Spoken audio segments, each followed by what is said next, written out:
shu bolaninki muddatda buni tug'ilib qilishini keltirib chiqarib qo'yishi mumkin. Abdumjid akam shu ayollar hamildor vaqtida bek asan qavziyat ulab qatgan.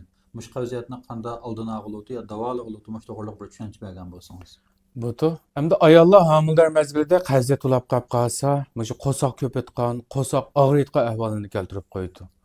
Bu nurg'unlagan o'zininki odatdagi harakatlarga nurg'unlagan ig'ir ta'sirini keltirib qo'ydi. Hatto bu qavziyat ig'irlashgan chog'da bu qo'soq ko'pish og'rishlar emas, hattoki uchay to'zlashni keltirib chiqarib, bolaninki homiliniki normal o'sib yetilishiga, hatto homiliniki muddatdan burun shu bolaninki muddatdan burun tug'ilib qilishini keltirib chiqarib qo'yishi mumkin. Bu hatto bu ham bola ham onaninki salomatligiga ig'ir ziyon yetkazadi. Şu qavziyat ulab qolgan chog'da odatda shu yemaklik orqali shu qavziyatni o'ngshash bizningki odatda eng oldingi tanlashimiz bo'lishi kerak.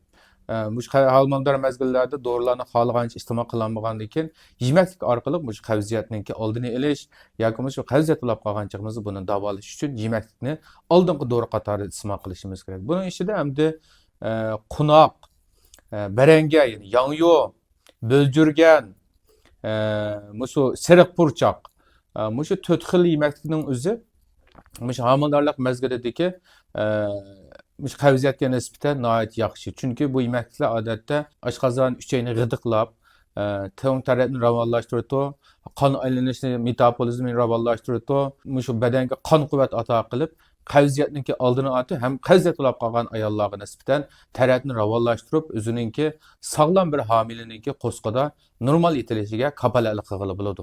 Foydalanib qolishingizni umid qilaman.